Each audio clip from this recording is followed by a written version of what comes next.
Hey guys, welcome back to my channel. Today's video, we're going to do things a little different, or something a little different, sorry. I am going to show you two pairs that I'm looking at for the week, for the upcoming trading week. And we'll kind of see how this analysis plays out. I'll have this up Monday morning. So I'll try to get it up really early. Maybe I'll even put this one up Sunday night so that we can have it for when market starts really moving Monday morning. These trades, though, that I'm looking at will take some time to play out anyway, most likely. Okay, so it doesn't really matter too much. So the first pair we're looking at, by the way, guys, if you like videos like this, will you do me a favor? Just like the video, subscribe to my channel. Like, these are all things that help me know what you want to see. So if you tell me and you like it, even just a simple like is fine. It lets me know that I'm on the right track with my content and it's stuff that you want to see. Okay, so definitely do that. So what I'm looking at gold. You guys know I love to trade gold. I actually just had to reevaluate this markup I did because I had my zone a little too high when I went back and looked. It was a little bit too high. I had to replace it. So I'm going to walk you through what I've done here. And then the next pair I'm actually going to mark up with you guys. Okay. So what I've done is I've placed my trend line. Okay. And normally I don't trade based on trend lines at all. But I do plot them in when I'm looking at market structure, which right now I really want to do with gold because we're just in a really funny period. Gold's been acting a little crazy, to be honest, the last few weeks. And I want to get a good idea of where I think gold's going to go long term so that I can start my entries on the short term, if that makes sense. Okay.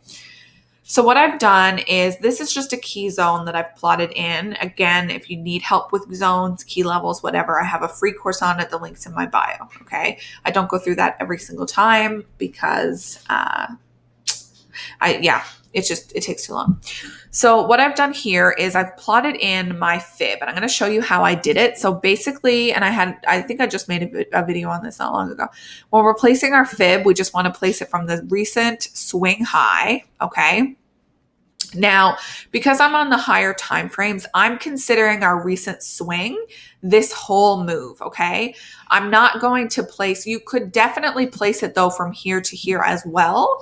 And you could have looked for entry here, all right? You definitely could have. But because I'm on the higher time frames and because we didn't get too much of too much consolidation here, like price really just kept on moving up, creating higher highs within this area, I'm going to encapsulate this whole move. Like when I would stop is at this point. Like this point here is where I would stop and say, okay, so this move I would consider finished because we've consolidated a little bit and I'll take this next move. Okay. But there's not enough here to allow me to do that. That's just personal preference. And you'll get used to doing that over time as you draw your fibs in. Okay. So from the swing high to the swing low, there's no super long wicks here. You guys have probably heard me say a million times, I don't include super long wicks because they're likely due to news and not real solid price action. So if I saw this wick, I'm not going to include it when I'm plotting my fib. That's all I mean by that, okay? So we have none here, so I'm going to use what we have. Encapsulate the whole thing. You don't need to be super perfect about it. Like mine's probably a little teensy bit off, but I mean, that's fine. We're looking at an area, okay? Then you're going to box that area in with a rectangle, all right? So once you have that boxed in, and I have my trend line drawn, this is giving me an idea of where I'm going to look for rejection because we are trending up and gold does trend up generally. Okay. If you look over the years, gold it does trend up. So oftentimes people are buying gold. You'll probably notice that a lot. Now, of course you can make money selling it because if you trade zone to zone, we can make money buying and selling from, different support and resistance areas, of course. So right now, the last several, I want to say weeks, if not months, we've been trending down. So since August. So we've been on a really nice downtrend, right? With some significant swings to the upside. So I've been making money both selling and buying gold, trading in zone to zone, okay? Now you always want to look at your most recent trend. And again, we're on the daily time frame, okay? But what I'm really looking for in this market would still be sells, okay? It doesn't mean that I'm unwilling to buy if I see price action indicating a lot of bullish momentum, but it does mean that sells are generally speaking going to be more reliable here because price is going to want to push down to this trend line and to this zone. So this is I usually look for a retracement to the 50 to 61.8 when it comes to gold. That's fib level, sorry. And many other traders do too. And because this is also a key zone, that's telling me that it's very likely we're going to see this push down to that zone there. Okay. So to anywhere within this zone, this is where I'll start looking for the possibility of a major reversal. Okay. But until then, we can really look for sells. Now we just had a big push. Let's go to our 4-hour chart now, because that's where I'll actually start looking for entry. And here we can see that we've already had a push down. So what I would do now is wait for this move to finish, then look for a pullback. Okay. So wait for this move to finish whenever that might be Monday, Tuesday, Wednesday. So wait for this move to finish. Let's say it finishes here. I can't predict where it's going to finish. No one really can. You need to wait for the move to happen. I could draw a fib in here, but they're less reliable on the 4-hour time frame anyway. So just wait for the move to finish and then wait for a nice pullback, okay? And at this point, when you get a pullback to a zone here on the lower time frame, you can look for a sell. So that's where I will start looking for a sell opportunity. I'm going to wait for, oh, it's really not working. There we go. I want to wait for price to move down to any level. Okay. This does not concern me. It's when this moves completed that I'll start looking for a reversal. That's when I would plot, and that's when I would plot a 4-hour fib, look for this reversal area and then sell again. Okay. So that's what I'm looking for. Once that move is complete, what you can do, and what I mean by the fib, because I will clarify for anyone who's kind of new to my channel. Same thing we just did on the higher time frame. So let's say this was the move. You're going to plot it from the high to the low, okay, of the chart, and look for entry on the 50 to 61.8 level, okay? So the 50 to 61.8 level is where you want to look. So once this move's complete, you can do the same thing, drawing your rectangle here, and I'll show you how I draw the rectangle in too. I'm going to double click. I know I'm drawing a lot of stuff in, so hopefully I'm not confusing you guys. I'm just extending the rectangle. That's all I did there was extend the rectangle. Again, if you need help with this stuff, I have a free course on it.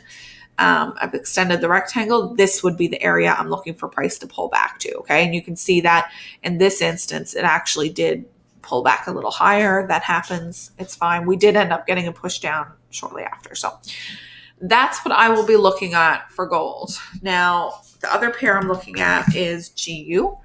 So I'm not going to use this chart, you guys, and I'll tell you why, because too much going on there, and I don't want to take it all away right now. I'm just too lazy to delete it all. So GU is actually at a really interesting point. Obviously, we've been trending up for some time now. Again, we're going to go to the higher time frames, okay? We've been trending up for some time now, but we do have a key level, okay, right here. Now, key level meaning we have basically a resistance area that's been respected multiple times. Okay. Now I'm going to box it in as a actual level. And again, not going to get into exactly how I do that because I've gone over it a bunch of times, but basically I'm just creating a rectangle at an area price has touched and reversed from multiple times. Okay. So this is the area I'm going to look for a big reversal. Could it happen early? Yes, absolutely it could. But it's much more likely to happen up here or even actually up here, okay? So those are the two areas. This down here has actually not been respected very often. So there's a good chance that price is going to come all the way back up there and still give us another buy opportunity, okay? Once we're in this area though, this is the major point I want to make. I'm not looking for buys in there. I'm not necessarily going to sell either because I do like to trade with the trend. But I will start looking for, I just wouldn't enter any more buys here because the chance of reversal is a bit higher, okay? So That being said, I'm still looking for buys. Now, what am I going to do? Because our move up looks like it has finished, okay? Because on the daily time frame, we're getting a pushback, and also on the 4-hour time frame, we're starting to get a little bit of a pushback, okay? So what I will do now is draw in my fib from the swing low, okay, to the swing high. Now, if Sunday market opens, okay, and price keeps pushing up, this fib is done. Like I'm going to remove this fib and I'm not going to enter a trade here. Okay. This analysis will be off then. So this only counts if price actually does pull back to the area I want it to. Okay. I want to make that very clear. So if price were to keep going forward on past this high here, past this, green candle high at 1.31655, I'm going to omit this whole fib because the move obviously would not have been complete, okay? Which there's a strong chance because this pair has been just trending up so strongly, okay? Now, what I'm going to do next is put a rectangle between my 50 and 61.8 fib level, okay? I'm going to put a minus and just add a bunch of zeros. That's how I do this. And add a bunch of zeros there on my rectangle coordinates. Okay, that's what I'm in. Just extending my rectangle. You can really drag it if you want to. And this is now the area I'm going to look for entry. Okay, but actually before I do that, I should just elaborate a little more on this level. I don't just blindly use this level, okay? I want to make sure price has respected it before. I can see right off the bat, 1, 2, 3 times price came to this level and rejected. So I know that it's a strong level. But what we do is go back in time, make sure you're seeing reversal at this level. I mean, we can see a beautiful reversal here. We can see, let's see what else. A beautiful reversal here. So I'm seeing more than, generally speaking, I like to see 3, and I've seen way more than that just in the recent months. Okay. So but you can go back, make sure that it's been respected. If it's at a random point where price has really not respected it much at all and not recently, then don't use it. Okay. So in this area is where I'm going to look for a buy opportunity. So I want to see rejection in this area. I want to see a nice strong rejection candle when price comes down to this area. Nice strong rejection candle, you guys, is going to look like this. Okay. Nice long wick. Okay. The longer the wick, the better. And actually, I shouldn't say the longer the better, because when you get a super long wick like this, you're likely going to miss the move because it's going to happen really fast. But you want a nice long wick, okay? A nice rejection candle. It could also look like this guy here, which is called a doji. Or it could look like, let's see what else I can find. This guy here. There are a bunch of different types of rejection candles. I encourage you to look them up and study them and get used to finding them on your charts, okay? So like I said, once we see rejection within this area, now it might happen a little bit lower, like it could happen a little bit down here, okay, for sure, or it could happen a little bit before. So you really need to monitor when price gets close to this area. I would put an alert for about probably here, honestly, 1.30060, we'll say. That's where I would put an alert and start monitoring for rejection. And once you see that rejection, I still don't enter, you guys, then I need confirmation. So again, I have videos on confirmations, but what you want to see is on the lower time frame, okay? Even I actually use the 15-minute mostly for this. You want to see nice, strong-bodied candles, okay, like this. So you want to see nice strong-bodied candles like this. And I have gone over this before, but where I would enter on the 15-minute would be this candle here, okay, the second one. So after I see a strong push up and I start seeing a long body form here, I enter on this candle. You can also use the 5-minute. Again, I have a whole video on that. If you look it up, if you need a link to it, let me know below. So that's it, you guys. That's what I'm looking for on these two pairs. I mean, that's pretty detailed analysis for you. Obviously, we don't have the setups yet, but that's the whole thing. We have to be patient with Forex, right? And take those opportunities that are just high probability.